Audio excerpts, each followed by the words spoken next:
Welcome to the Unicorn Encouragement. And it's about to get a little weird because we're going to talk about power words and how they can radically change your life. Words actually change your life.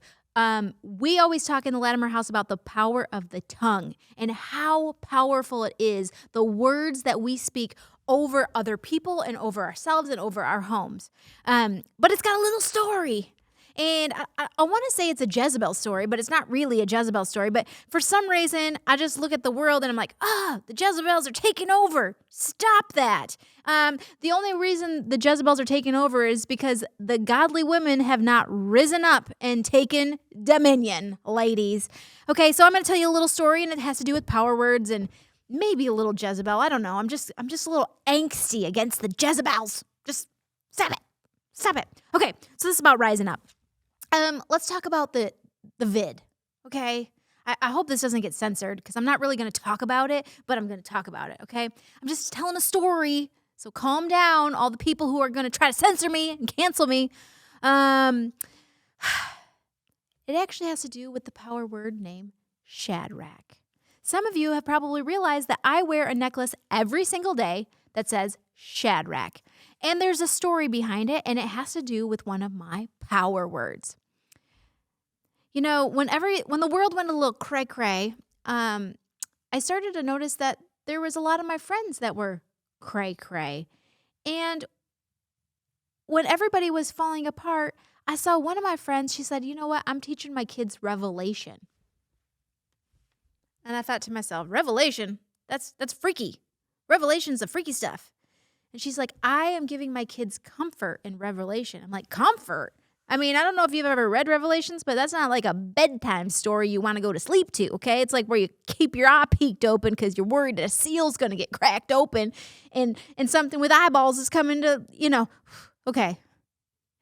It's a little freaky. But she's reading it saying that she's going to find comfort in this crazy time. And as I was listening to her, she's like, because we know the end of the story. Because I'm preparing my kids to be warriors, that the news is good and that this turns out right. And I was like, oh, that's a friend that I want to live Revelations with. That's a friend who loves God more than she loves herself and her children. And I mean, she loves God fully. She doesn't care about what the world is doing. And I was like, I need a friend like that. And during this time, I was reading the book of Daniel. And in the book of Daniel, Shadrach, Meshach, and Abednego, they don't fall to false idols. And, Nebuchadnezzar, we call him Nebi because he crazy, okay? He just doesn't just say hey, don't do that. He's like, I'll just chop you up in pieces and crumble your home down and everybody you know. But this time he said, Shadrach, Meshach, and Abednego, he said, I want you to bow to my idol. And they said, sorry, we only bow to God. And that's how I was envisioning my friend when she's reading Revelations to her kids. The world's going crazy, and they're like, hey, bow to this. And she's like, no, I'm not bowing to that. I only bow before the Lord. And so I'm seeing this parallel play out in my life, and I'm also reading the Bible. And so I'm reading Daniel, and it says that they're going to be thrown into the fiery furnace. And it's hot. It's real hot. It's so hot that when they go to throw them in the furnace, the soldiers die because they burn up instantly. And they don't die. And there's somebody else in there walking around with them. And they're protected. Their clothes aren't even singed. They don't even smell a little bit of smoky. I don't know if you've ever been to a campfire and the next day you smell the smoke for years, right? They don't even smell smoky. I started to think to myself, I want to have a friend that won't bow to false idols, that loves God more than anything, but that will stand in the fiery furnace with me. Because when I was looking around when the world went crazy, I didn't see very many friends who would stand in the fiery furnace with me. A lot of them were bowing, and a lot of them were scared. But there are these people in our lives that stand out, that stand for the things that they believe is true, and they stand for God. She stood for God when nobody else was standing. And I was like, I need to surround myself with friends who will stand in the fire. And I don't have to worry if they're going to pull me down or rat me out or do whatever, because they are godly women.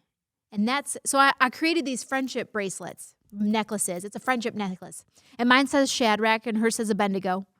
We're still looking for some Meshachs if you wanted to be a Meshach, okay? And what's funny is it was really dainty. I gave her a dainty one, and mine was dainty, and I wore it every day because when I look in the mirror, I want to remember that I want to be a Shadrach. I want to be someone who stands in the fire and who doesn't bow to any false idols and that lives her life for God. And so that is a power word. And so when I look in the mirror, which is funny because mine broke, and so I ordered a new one, and I thought it was going to come new, and then it came huge, like a rapper. I was like, oh my goodness, Shadrach's a rapper. And what's interesting is that this necklace has brought out a lot of stories. And sometimes I get the story wrong, and I'm like, oh yeah, it's just my necklace, it's my best friend necklace, but this is my power word. It's a reminder. So when I look in the mirror, and I see the rapper Shadrach on my neck, that I have friends that will stand in the fiery furnace. I have friends that will serve God, but I need to be a friend who doesn't bow to false idols, who serves God above everything else when the world is going crazy. So Shadrach is one of my power words that gets me through. And I think power words are so important in your life to keep you focused. If you know us at all, you know that we love to say the word do hard things. Not to make things hard, but to do hard things. That's almost like some of our power words. Sometimes when I'm dealing with normies, I'll whisper to myself, I am a unicorn, I am a unicorn, I am a unicorn. Because these words empower us. What are your power words? What are the things that you're going to stand on when the people in your life go crazy, when the world goes crazy? What are the things that you are going to stand on that are unshakable? Because if you look outside and you see social media, only thing you're going to get is some Jezebels. They're going to try to lead you in the wrong direction, my friend. They're not for you. They're for themselves. And they will crawl over your body to try to get to the top.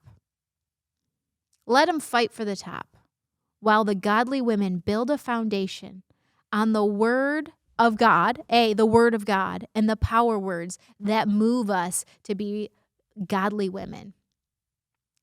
If you would like to hear more from Unicorn Encouragement and all of the things that are crazy about me and my Shadrachness, like and subscribe so that you can always find out what's happening with Unicorn Encouragement. And I hope you have a very blessed year. And as always, my friends, stay sexy, just not the Jezebel kind.